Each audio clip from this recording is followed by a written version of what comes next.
It's Wednesday, January 17th, 2024, and this is KBIA's Views of the News. Our weekly roundtable on media behaviors comes to you from the studio in the Reynolds Journalism Institute. I'm Amy Simons, and here with me are my colleagues, Kiely and Earnest Perry.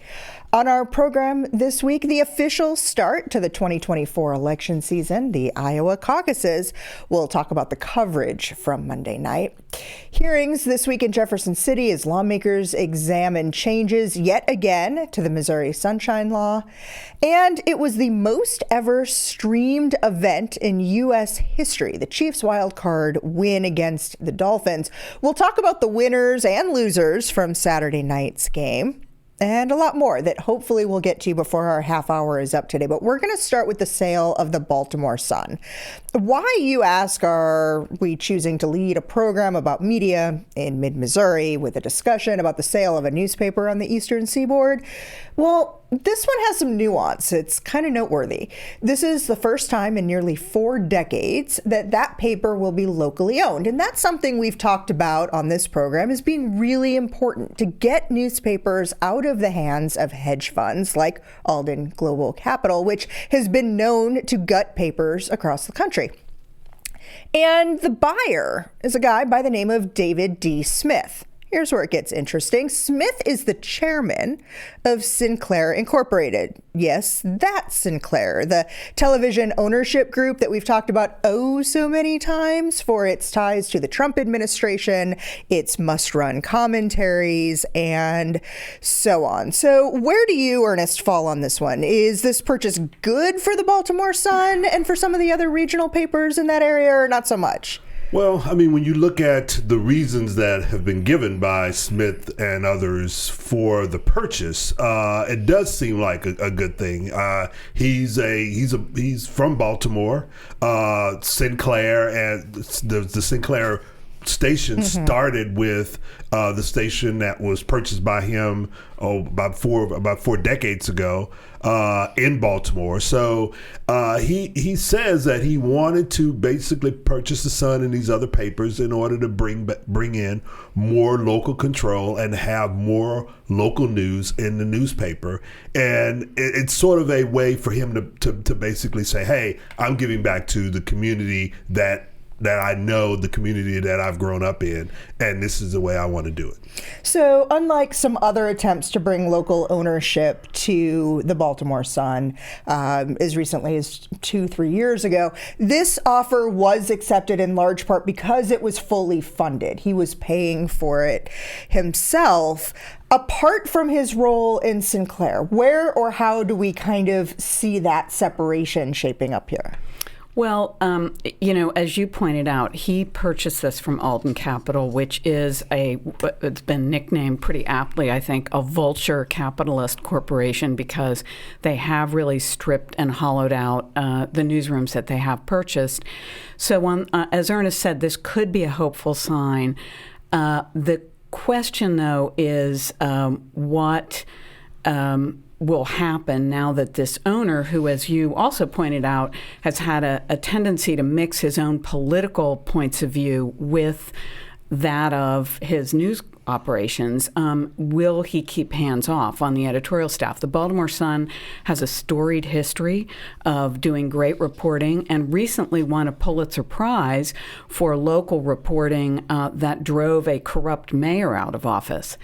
The problem is that the new owner didn't seem to recognize that fact. In his first meeting with the staff, he said they haven't been covering local news enough and made it really clear he has not been reading the paper.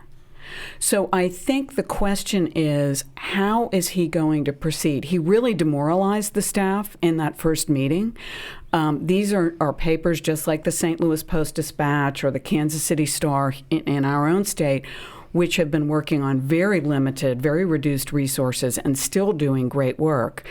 And that was the wrong message to send. And then I think the second question is, what will he do? He is an independent owner. He's buying this as an individual, not as the CEO of Sinclair. And now, how will he go forward as an owner. If he operates the way Sinclair has operated, it could be problematic because you don't want politics to be mixed up in the newspaper's editorial agenda. And, and the other thing is exactly, you don't want the politics mixed up in it. But then if you look at Sinclair, they operate on the margins as well. Mm-hmm. So, the fact that Alden came in, they pretty much gutted the Baltimore Sun the way they've done every other operation that they purchased. The question becomes, will he invest in the Baltimore Sun to allow them to be able to do more local news. And to take it even to its pre-2000 days before Tribune purchased it and gutted it before Alden even had a chance. In fact, if you're a fan of the show The Wire, the final season of that show was almost entirely about the police department's relationship with the news media and portrayed how that paper itself had been destroyed in large part by a remote and distant owner.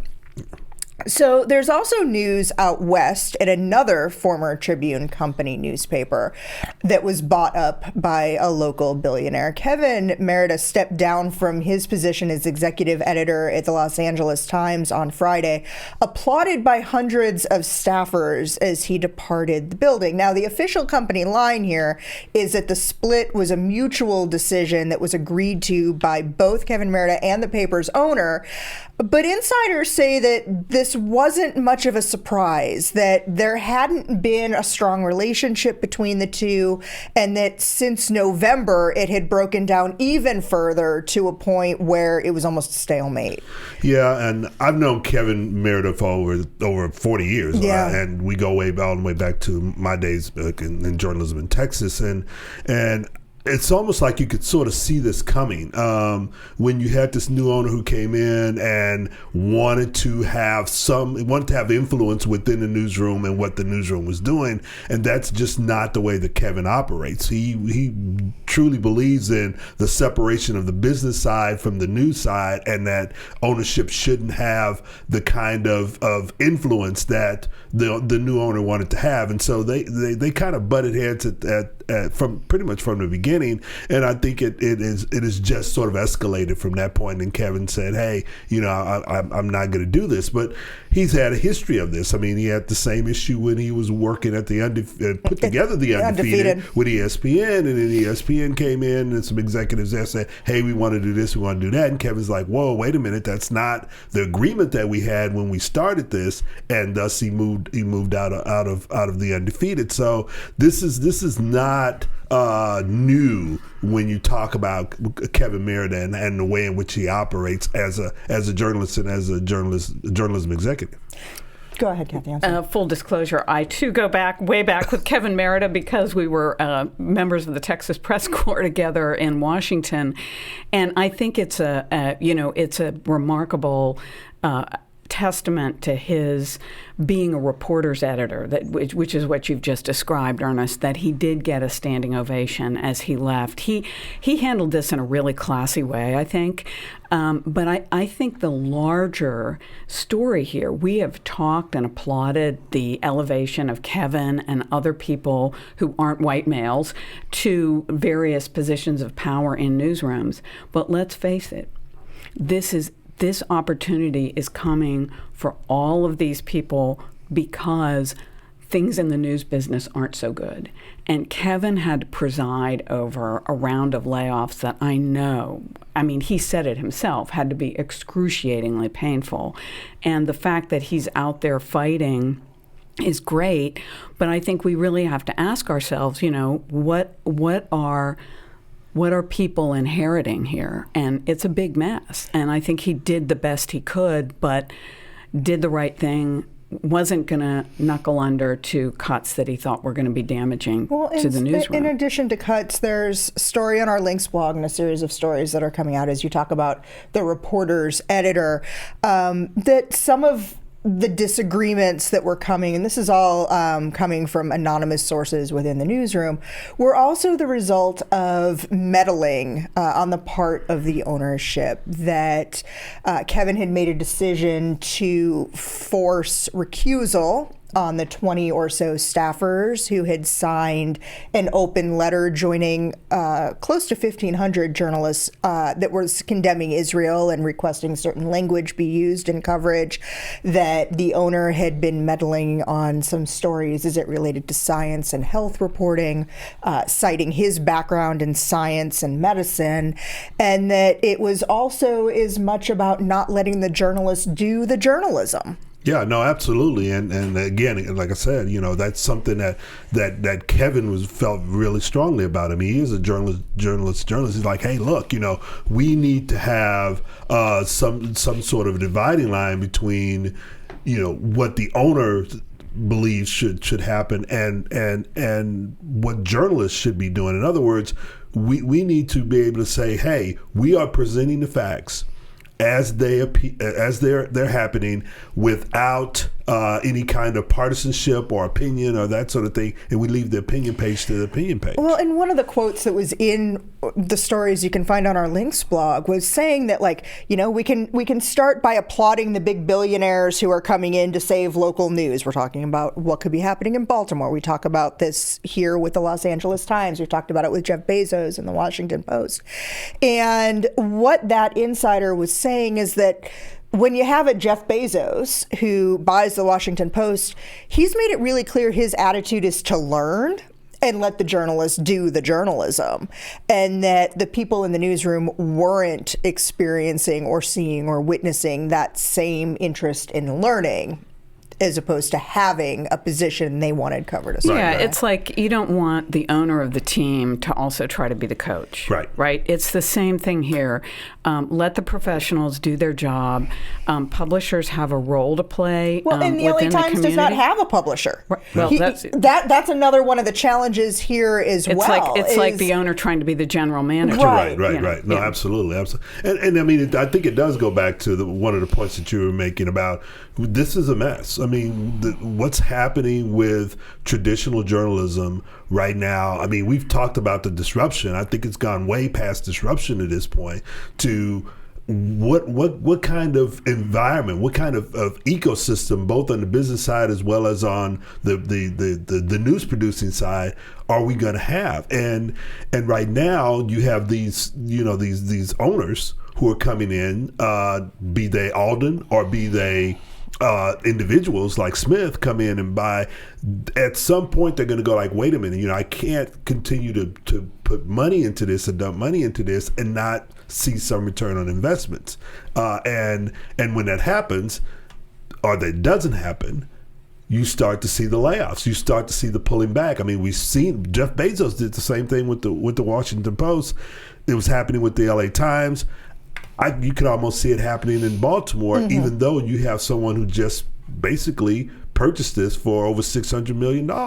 And so what's happening there, and I think we're still going through that disruptive part of people are getting their news from very different places, and we haven't, as a traditional journalism entities, been able to connect with those in a way that can also generate enough revenue to operate our. Well, I think you can connect. You just have to not expect 20% profit margin. I mean, that's the real problem. And that's been over for a long time. Exactly. And if you're going in with that expectation, you might as well not go in. But if you're going in because you want to be a part of your community and you want to contribute to your community and you want to be a community leader, go for it. But let the professionals, let the journalists be journalists, and you be the owner. Okay. Let's take a look at something going on a little bit closer to home, where members of the Missouri House of Representatives held a hearing in Jefferson City yesterday to discuss House Bill 1720. Now, Kathy, there's an effort just about every legislative session to attempt to weaken the state sunshine law, and this attempt itself has weakened quite recently. What are they trying to do this time? Well, there's been some great reporting on this by some of our alums, too. Shout out to Joe McLean, who is the Gray Company's bureau chief reporting statewide. Yes, he did a great story, and the St. Louis Post-Dispatch also had a story. The sponsor of this bill, which was a quite lengthy piece of legislation that would have had numerous exemptions from the Sunshine Law, has ratcheted it back considerably. The only exemption that is now left, the biggest eyebrow raiser in the original bill, would have exempted all of the state legislature's communications from Sunshine, and that is something that the residents of Missouri voted against. They voted to make those sunshineable, those communications, in 2018, I believe. So the legislature was trying to undo that and has consistently tried to undo it. This, the Representative Faulkner, who was the sponsor of this, pulled that back, but there is a remaining exemption that would exempt names of minor children who participate in publicly sponsored event. Okay. Gene Manneke, who is the attorney for the Missouri Press Association, raised an objection to that, and I agree. On the surface, it sounds benign, but really this is just another attempt to pull public disclosure away from the public. And, I get where the lawmakers are coming from here. It's one thing when you're dealing with news professionals, a relatively limited universe of people you can talk to and say, hey, be reasonable. Now that everybody's a publisher, it's a little bit different.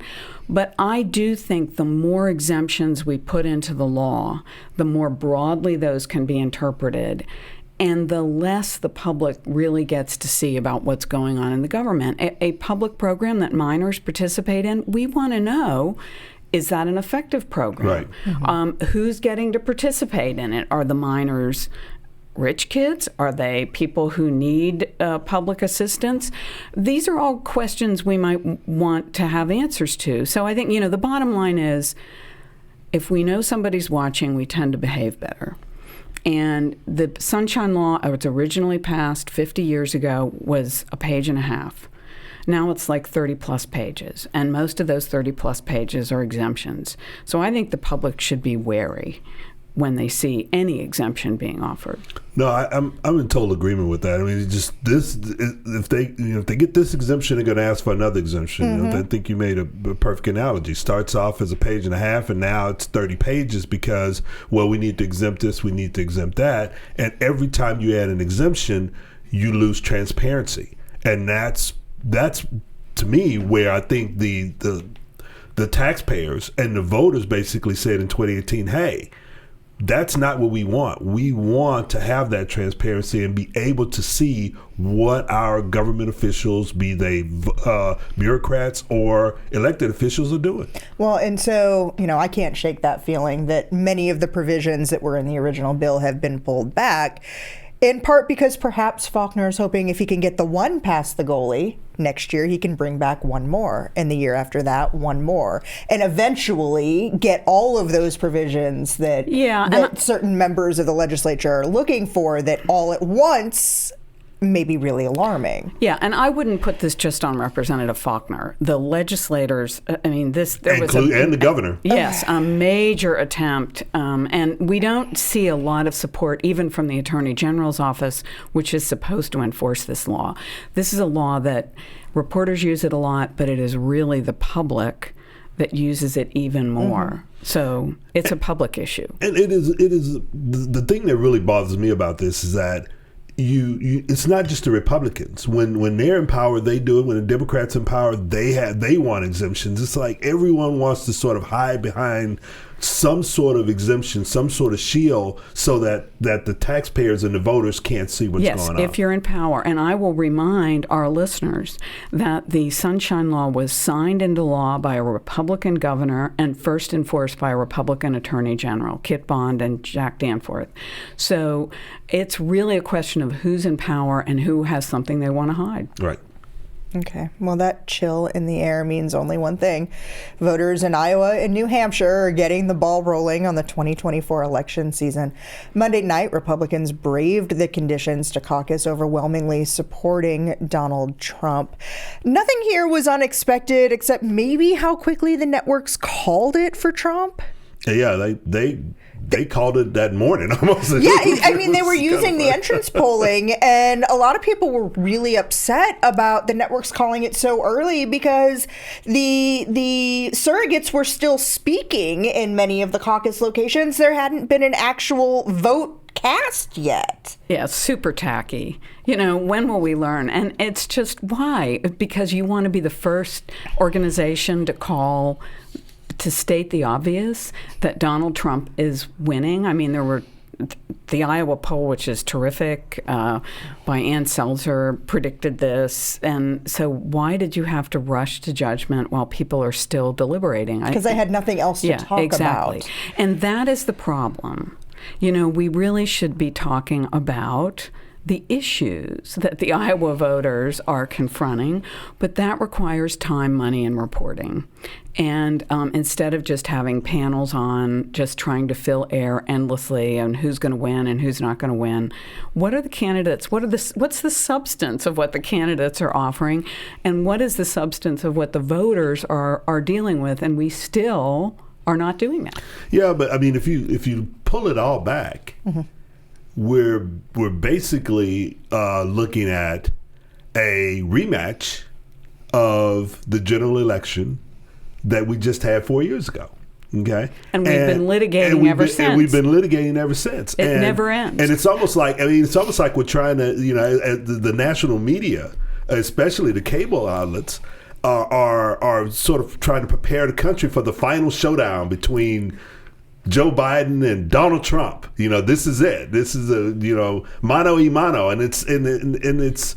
I think by the time we get there, the public is going to be like, enough. Just everyone's just sort of tired. I think the public's kind of sort of there already. Yeah. Right. Because they are hearing and seeing everything as they had in a very polarized environment. Some of that same entrance polling that was used to so quickly determine or lead the networks to call it, people were saying in very high numbers that that Trump had won the election, that it was a lot of the election deniers, and very high rates of people who were saying that even if he's convicted, that he's still fit for office.